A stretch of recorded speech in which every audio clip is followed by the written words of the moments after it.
I am Dr. Glynis Pieterse, Chief Education Specialist, Inclusive Education at the Eastern Cape Department of Education.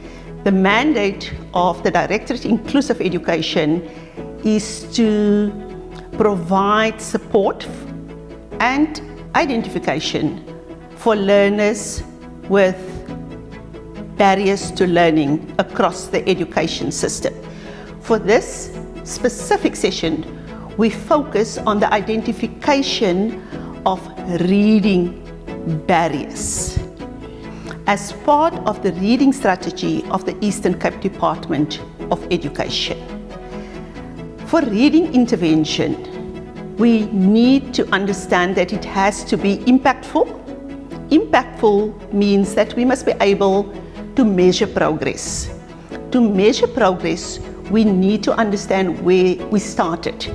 That means that we need to make sure that we do a baseline assessment for each learner. Reading intervention is a deliberate activity.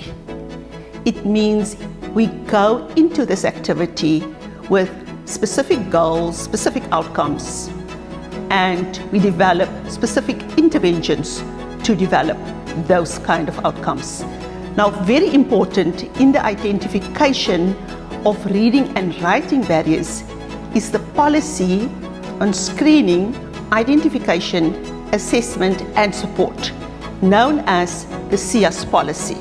Now, the SIAS policy is developed as a standardized document with 3 sections or protocols.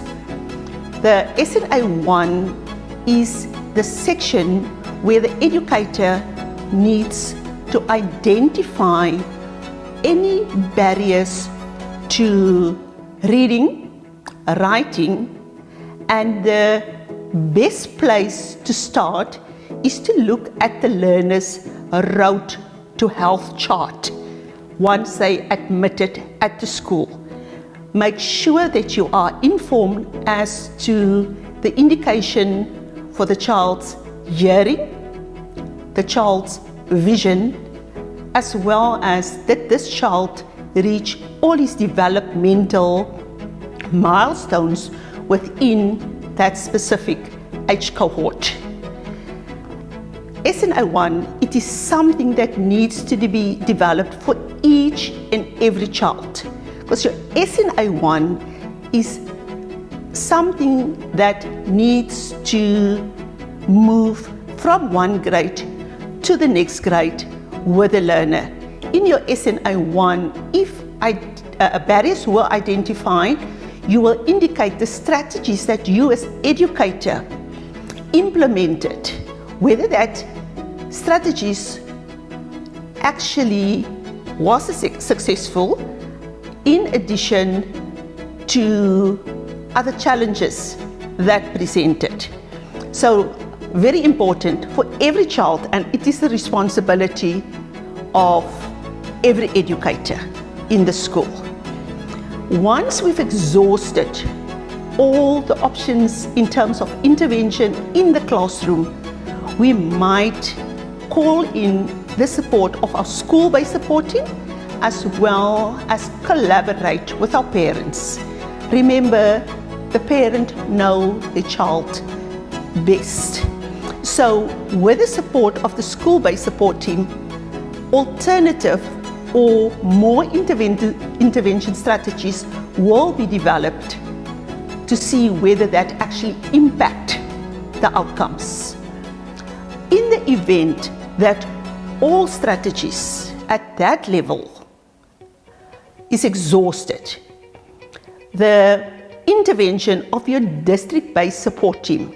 Now, your district-based support team normally contained your specialists, including your psychologists, your occupational therapists, your physiotherapists, your speech therapists, and your audiologists. So, as a collective, they will look at what was done at school level and see what needs to be done to reach the goals set for that specific child. So SNA1, SNA2 it is a very important part of measuring whether the reading strategies for that specific child, for that specific class, and for that specific school is actually in place.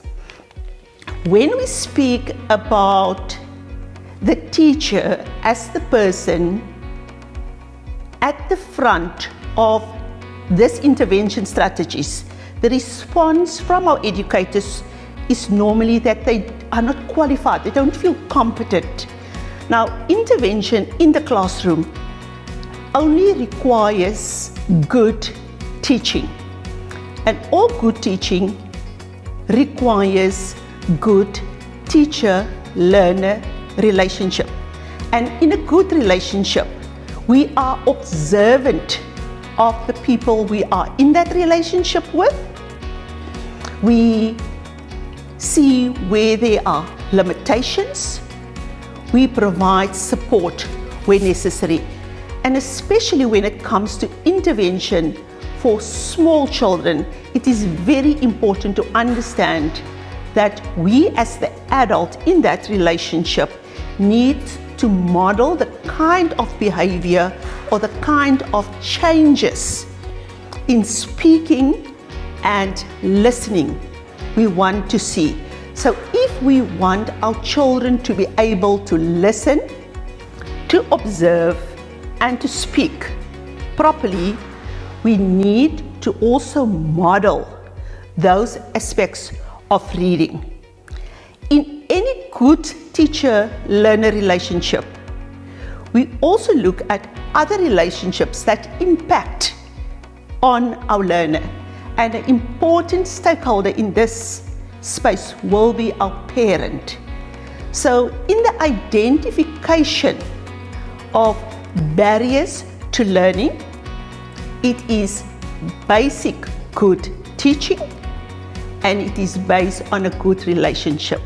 Remember that we can rely on the support of our colleagues, our school-based support team, and our district-based support team where we lack the necessary competency to actually identify, assess, work out intervention strategies, and provide the support that a child needs.